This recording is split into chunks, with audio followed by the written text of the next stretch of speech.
Patrice Emery Lumumba est l'un des pères de l'indépendance du Congo. Son nom n'est pas seulement iconique dans son pays, il est honoré dans plusieurs pays du monde. Il fait partie des Africains le mieux respectés pour sa mémoire. Malheureusement, sa fin n'a pas été si bonne qu'on le croyait. Il a été assassiné de l'une des pires manières possibles. Cette vidéo retrace simplement l'horreur derrière l'arrestation de Patrice Emery Lumumba.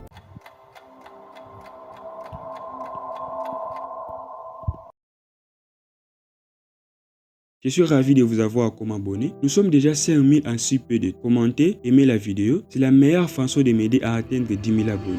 Allons-y.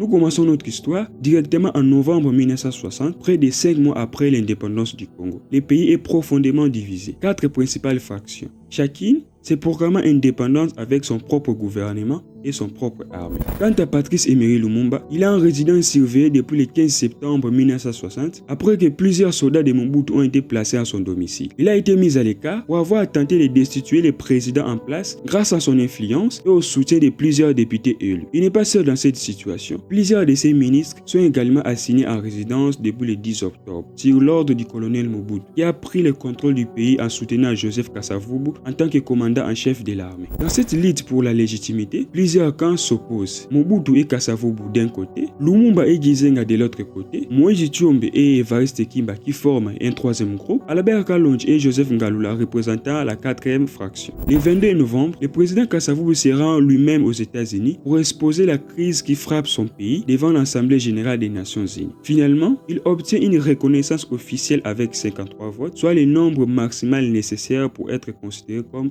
l'autorité légitime du Congo. Cet échec diplomatique pousse les camps de Lumumba, représentés par Thomas Kanta, à quitter New York. Après cette décision, la vie de Patrice Emery Lumumba est plus que jamais en danger. Il n'est plus perçu comme un leader incontestable du Congo. Ses partisans, parmi lesquels Cléophas Kamitatu et Antoine Roger Boulamba, lui conseillent alors de fuir sa résidence pour rejoindre Kisangani, où se trouve le général Victor Lutundula, qui contrôle les forces militaires du 3e groupement. Le 27 novembre, Kasavubu, fraîchement légitimé, rentre triomphalement à Kinshasa après avoir vaincu Lumumba sur les terrains diplomatiques. Dans la nuit du 27 au 28 novembre, Patrice Emery Lumumba profite d'une forte pluie pour s'échapper de Kalina. Il quitte sa résidence, caché dans les coffres d'une voiture préparée par ses partisans. Il prévoit de récupérer sa femme Pauline et son fils Roland, ainsi que ses proches alliés comme Pierre Moulele et Bernard Diatta, qui prennent aussitôt route pour les Bandundu. Le 28 novembre, dans l'après-midi, ils atteignent Massimanimba à Pansa par King. Alors le 29 novembre,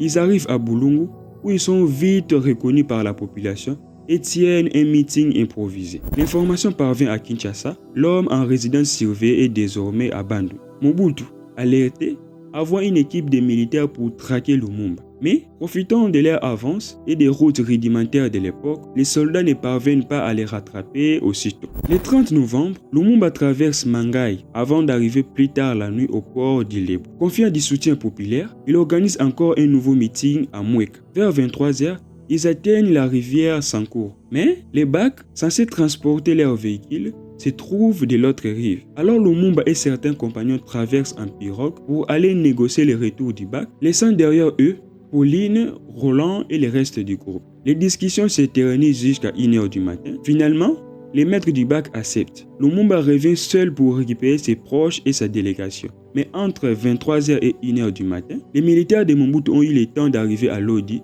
sur les rives de Sankour. Ils capturent Lumumba et ses compagnons avant de les ramener à Mweka. Pierre Moulele et d'autres qui ont réussi à passer assistent impuissants à la scène d'arrestation de Lumumba avant la poursuite de leur route vers Kisangani. Recherché à Kinshasa, Mobutu envoie un inspecteur de la sûreté, équivalent de l'année d'aujourd'hui, Gilbert Pongo, pour rapatrier Lumumba vivant. Le père de l'artiste Pongolov exécute ses ordres et Lumumba est transféré à Kinshasa, puis emprisonné à Bandundu.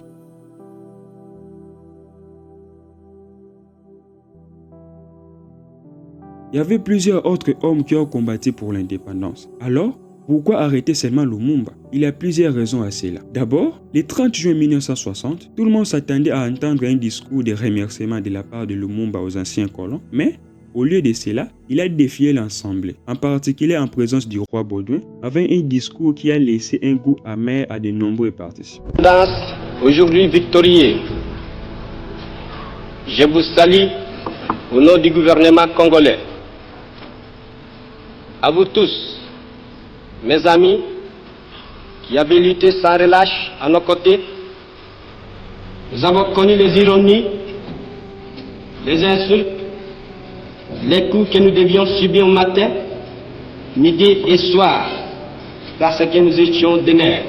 Même certains Congolais ont été surpris par les paroles jugées audacieuses et improbables dans un tel contexte. Ensuite, Lumumba est entré en conflit direct avec le secrétaire général des Nations Unies DAG à propos du rôle des casques bleus déployés au Congo. Patrice Emery voulait que les forces combattent directement les séparatistes de Moïse Tshombe, alors que l'ONU prônait plutôt une solution diplomatique. Un autre malentendu a éclaté lorsque le secrétaire général de l'ONU s'est rendu au Katanga et s'est incliné devant un drapeau katangais, donnant l'impression de légitimer la sécession. Cela a encore accentué leur tension. En parallèle, Lumumba n'avait plus une bonne relation avec ses collègues congolais, notamment Joseph Kasavubu. Beaucoup de ses compagnons de lutte ne comprenaient plus ses idées. Les conflits d'intérêts internes ont explosé. Le plus grave était que Lumumba n'avait aucune relation de confiance avec les États-Unis. Un jour, il s'est tourné vers la Chine, un autre jour vers l'URSS. Dans un contexte de guerre froide, cela faisait de lui un homme à abattre. En politique, si tu marches trop près d'une falaise, il suffit d'une petite poussée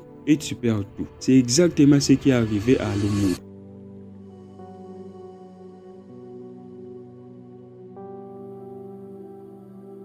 Plusieurs idées sont mises sur la table. Certains proposent un procès pour juger Lumumba pour ses prétendus crimes, mais cette option est vite écartée. Une autre suggestion est de réunir les 4 fractions qui se disputent le Congo autour d'une table ronde de réconciliation. Mais malheureusement, c'est l'élimination physique de Patrice Emery Lumumba qui sera retenue. Après son arrestation, le 25 décembre 1960, les troupes pro-Lumumba ne restent pas inactives. Ils attaquent plusieurs villes, dont Bukavu, sous la direction du général Victor Lutundula, sèmant la panique à Kinshasa. Toutes ces tensions provoquent entre le 7 et le 17 janvier 1961 des mutineries au sein même de l'armée du colonel Mobutu en raison du non-paiement des soldats. Le camp Hardi, où Lumumba est emprisonné, est également attaqué. Les pouvoirs de Kinshasa voient une menace surgir de toutes parts. Pendant ce temps, aux États-Unis, un nouveau président s'apprête à prêter ses fonctions, John Kennedy. Plusieurs partisans de Lumumba, donc Thomas Kanza, plaident sa cause en espérant l'intervention du futur président,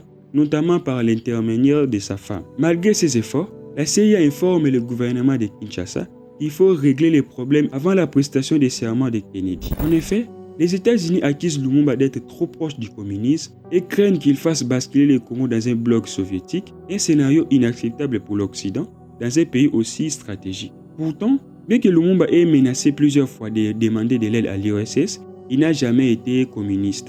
Comme je vous l'ai dit auparavant, Lumumba n'avait plus une bonne relation avec ses collègues congolais, surtout Moïse Tshombe. Et le gouvernement de Kinshasa décide par coïncidence ou par pire haine de l'envoyer au Katanga par avion, là où Moïse Tshombe règne en maître. Le chemin a été déjà tracé pour lui, car on l'a envoyé là où ses idées ne sont pas vraiment adorées. Ils seront ensuite fusillés le soir même par des soldats sous le commandement d'un officier belge. L'histoire est alors écrite. Le 17 janvier 1961, soit 3 jours avant l'investiture de Kennedy, Patrice Emery Lumumba est exécuté de sang-froid à Lubumbashi. Son corps est dissous dans l'acide après avoir été torturé. Il n'était pas seul. Ses fidèles compagnons Maurice Polo seront également assassinés au Katanga le même moment. Le 25 janvier 1961, un rapport de la CIA confirme que Lumumba n'avait aucun lien avec le communisme. Ces supposées accointances n'étaient que des paroles en l'air, mais il était déjà trop tard. Nous sommes à la fin de notre vidéo. Ce n'est pas l'histoire complète de Patrice Emery Lumumba, mais c'est juste un aperçu des événements qui ont conduit à son arrestation. Si vous aimez ma manière de raconter l'histoire, manifestez-vous avec des likes et des commentaires. Nous sommes déjà près de 5000 abonnés, alors abonne-toi pour ne rien rater de la suite. Et la paix soit avec vous.